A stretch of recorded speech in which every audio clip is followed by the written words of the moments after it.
Well, good afternoon. My name is Guy Toksoy, and I'm the Vice President of Operations for our Transportation, Parts and Services and Repair Services Division of SCI Logistics. I'm very excited today to be sitting down for a virtual fireside chat with Frans Tjallingii, who is the CEO and co-founder of 7Gen. And we're going to chat a little bit about the electrification of the commercial fleet space in Canada. So, Frans, welcome, and thank you for joining me today in our virtual fireside chat. So, could you just introduce yourself and tell us a little bit about who you are and what your company does? Yeah, of course. And it's great to be here, and I'm excited to be with you in this fireside chat. So yeah, my own background has been in the transportation space, but more on the maritime side. So I've been in the oil and gas and maritime space for a long time until I decided to become an entrepreneur. Then built and sold a software company over 2017 and 2018, and decided then to focus on clean technologies, which led me to come together with a few co-founders to start 7Gen. So our company is now getting to 3 years old, and our focus is commercial, medium and heavy duty fleets. So everything from last mile logistics up until heavy transportation and regional transportation. And what we do is we help fleet operators basically from A to Z try to figure out like what fleet planning should they do, what vehicles to start with, what routes to start with, and then what vehicles would work for them, what charging infrastructure would work for them. And then we do turnkey execution of those projects and also do the financing. So ultimately, towards the end client, the end product is that they basically lease from us a vehicle that includes charging and includes everything that they need to start their operations, and also starts basically saving money from day one. Because in many of the applications that we work with, it is cheaper today already to go for EV.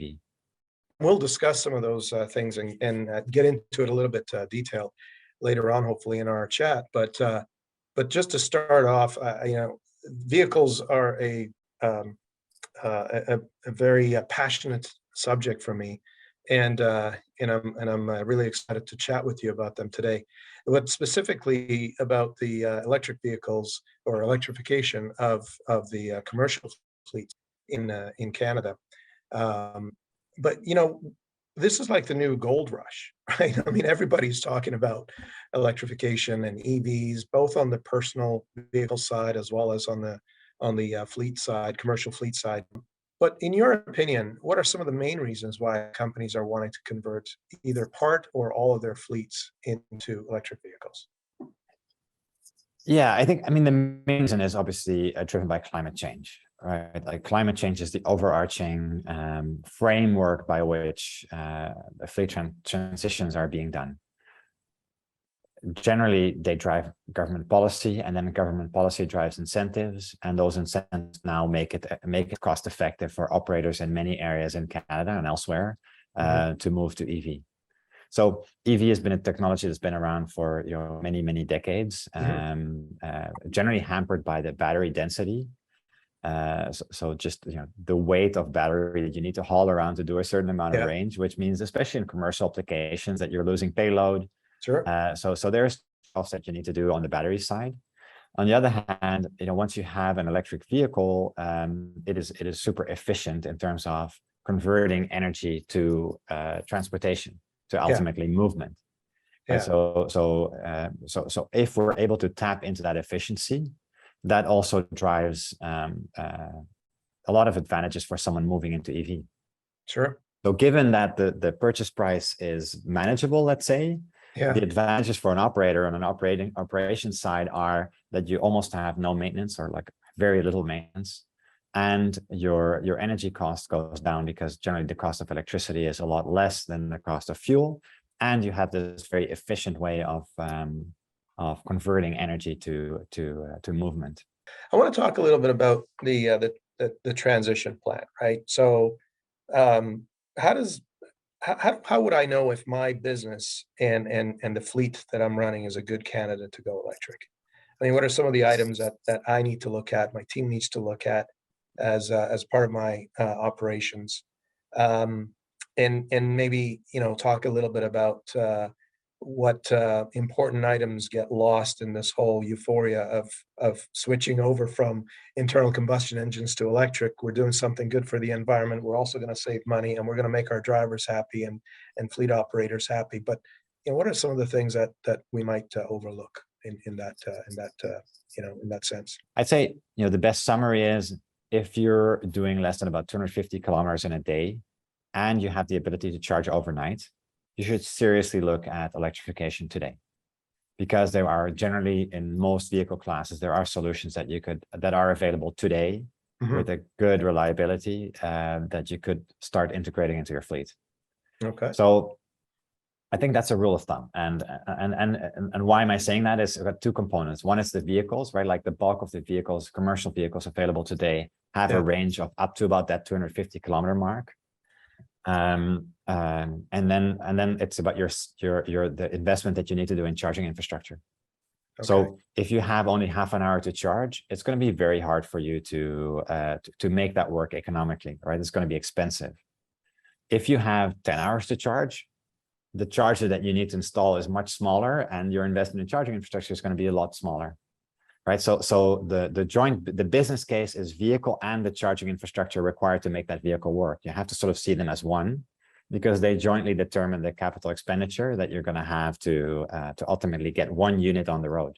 And then look at your fleet renewal plans, right? If you're doing fleet renewal, consider not buying another diesel vehicle, but can you do that vehicle in an EV version? And what adaptations might you need to do to shuffle your fleet around, or do route optimizations to allow you to take some EVs in? What kind of a typical investment horizon should a company look at? Number one, and number two, in addition to the investment horizon, is it better to take an incremental approach to the fleet electrification, or is it better to do a complete, fleet replacement? What are your opinions on that? I'd say the actual payback period will vary a lot, dependent on your site, depending on the charging infrastructure, depending on the vehicle, depending on the route, depending on how many kilometers you do, depending on the cost of energy in the utility that your service area that you're in, depending if, etc. Depends. So that's sort of the complicated answer. Yeah. But in actual fact, like generally, after incentives, we're generally looking at a sort of a 3 to 7 year payback period. Okay. Right. So it's not clear cut, but like if you're spending your own capital, you're generally looking within that 3 to 7 year range, dependent on where you are, etc. Okay. So incremental approach. So generally, what we advise customers is incremental, especially if you have a larger fleet. Start with 10 vehicles, which is the maximum for many of the incentive programs. Try stuff out, get used to it, get your drivers used to it, understand where you can create some more commercial opportunities. Right? So scale up bit by bit. The other analogy is we're sort of on iPhone 1 or iPhone 2 in many of these vehicles, right? But iPhone 3 will come out. Sure. Right. So next version will come up, will be better, will have better range, will be tested out more, etc. So I'd say there's a number of different reasons to go incremental. On the other hand, if you want to create commercial opportunities with going electric, now's the time to do it. We see that governments will clamp down, prices are coming down bit by bit, but incentives will also come down. Right. So as sort of the stick approach goes up, the carrot approach goes down, right? That's sort of how we often see it happening. So we see, the phasing out of internal combustion engines on the light vehicle side in 2035. We believe, just with a lot of what's happening, is we will see incremental pressure on commercial operators and anyone to go to zero emission. So at this moment in time, when it's not yet mainstream, when not everyone just has it already, there is much more opportunity to be had to go to your clients and say, hey, listen, how about we do this together? You give me a better contract, I go electric, we're both happy. Right? So that's sort of the I think now is the time to have those discussions and do that in 2 years, 3 years. I think it will be much more mainstream. So in terms of going with the incremental approach, is there a minimum number of vehicles per site that you would recommend? In other words, let's say a site has 10 vehicles that, and all of them operate within a 250-kilometer radius on a daily basis and service the customers. Is one a good number? Is two a better number? I mean, is there a minimum number that people might want to try out and learn from before expanding to the entire fleet? Yeah, so I think there my answer is going to depend on two things. So one is your commercial opportunities and what would you like to achieve, right? Like if all those 10 vehicles serve one client and that client's very green, then discussion that we're going to have is probably a bit different. So that's one part of it. So it's really commercial. But like there's nothing wrong with getting one EV in, right? Like there's nothing wrong with that. On the other hand, on the charging infrastructure side, it might be a bit different. So let's say if that EV is a Class 8 tractor, like a heavy duty vehicle, you'll probably install one DC fast charger, and there's the economies of scale of adding 10 DC fast chargers versus one DC fast charger are different than from a level 2 charger. I see. Right, on a level 2 charger perspective, and the deployment cost, you will save by installing 10 level 2 chargers at one go, or 15, or like whatever number on the back-end infrastructure, the work required for cabling, like a whole bunch of stuff that you're going to save money on by doing 10 rather than one. Where like, and again, it depends on the site, like it depends on a bunch of things, right? But ultimately, there is more efficiency to be gained in some of the infrastructure work to not do that individually for each charger rather than for a larger group of chargers. So I'd say you can look at them separately almost. But at some point, if you have 10 chargers there, then the question is, would you use them and when are you going to use them and all that kind of stuff. So yeah, sure. So a chicken and egg discussion that unfortunately leads to the outcome. It depends. We talked about a little bit on lease versus buy. Knowing that there is a separate investment in charging infrastructure as well as obviously the vehicle itself. What are some of the pros and cons of a purchase model versus a lease model? Yeah, I mean, ultimately, the decision really depends on your philosophy about how you deploy your own capital and what you're going to use that for. Like if you're using it for your own growth or for your own operations or for a whole bunch of things, then you may want to have someone else provide the capital for the assets. Right. So that's where we come in. In general, like if you're going to have to go out for financing, often a leasing provider like us can be competitive because there's now underlying assets that can be financed and have some security in them. Okay. So having said that, so for example, if you're a company that needs a loan to buy the vehicle, then you should also look at an asset finance solution like ourselves, because that's probably going to be competitive to going out and getting a loan on your own balance sheet. Not always, but often it is. Okay. So having said that, there is a difference between the charging infrastructure and the vehicle. Like the vehicle is much easier to reposition in case of default or in case of anything happening. Charging infrastructure much harder. Right. So our proposition is we do both together, and we're very competitive at that, providing ultimately a better solution to our clients. Frans, I have another question. We know that there's a lot of investment that's pouring into the EV space, and in particular around the charging infrastructure. I mean, we're hearing there are countries in this world,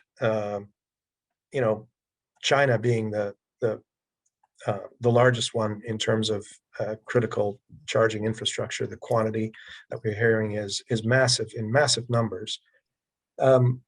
When the investment starts to pour in and we start seeing more and more charging stations popping up around the country, how does industry or services industry help support that growth?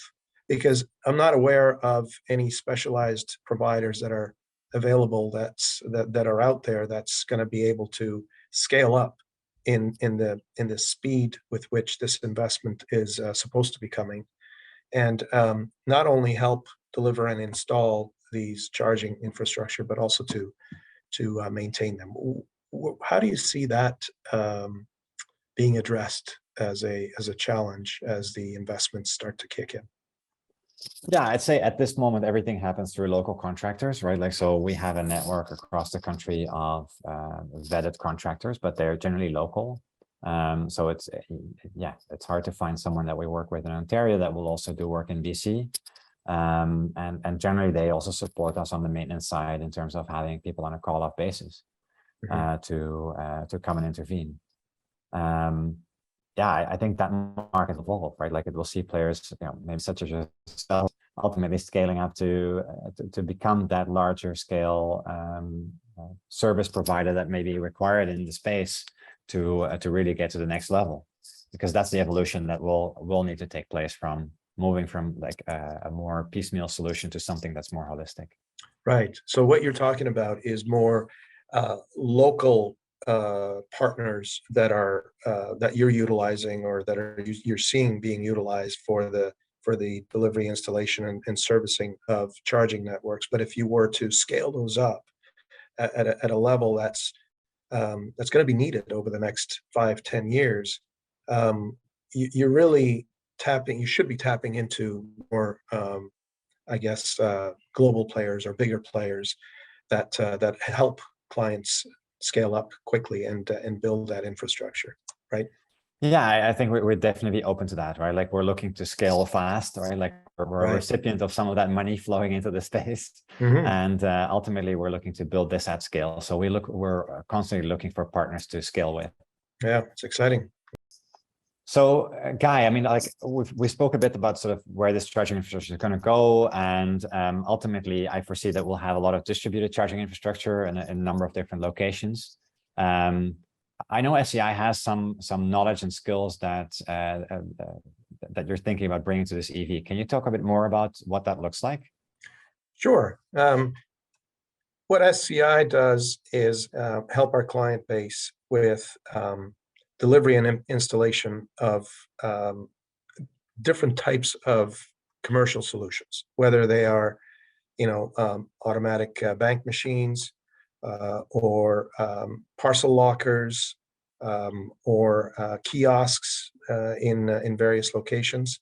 And our white glove fleet is heavily into providing this type of a service of both delivering those products into the locations that they're used in, but also installation and further, maintaining them, repair and maintenance services and critical parts services, etc. So I think it's a natural progression for SCI to look into electric vehicle space, and particularly on the infrastructure related to the charging networks, and offer some services that we see a very strong parallel to what we're doing currently. And so we hope to get more and more engaged with our client base in terms of helping them deliver, install, maintain the charging networks across the country. Well, Frans, I've learned a lot from our conversation today. Is there anything that we didn't cover that might be useful information to fleet owners that are considering electrification that you want to maybe touch upon? Yeah, I'd say, many people are sort of seeing this as, oh, we'll worry about it next year or the year after or the year after, when someone forces us or things like that. Like, I think if you're in a segment where you fall within an operating range, like 250 kilometers per day, overnight charging as a possibility. But even if you're doing more and you have less time, yeah, you have to start looking at it now, right? Like, now is the time when you can create some commercial opportunity around it. Now is the time to already learn, because ultimately the battery electric vehicle is more efficient than the diesel version. Well, thanks again. I learned a lot, and thanks for sharing your thoughts and expertise in this area of electrification of commercial fleets, and hopefully people who are viewing this will it will help them make a decision in terms of which direction they're going or how fast they're going. I think the direction is pretty much set, right? Everybody's going to be going in in the EV space at some point over the next 5 years, 10 years, 15 years max. So it's happening. It's just a question of how do we get there, and what help companies like your company and companies like my company, SCI Logistics, can help players get there. So thanks again. Yeah, my real pleasure.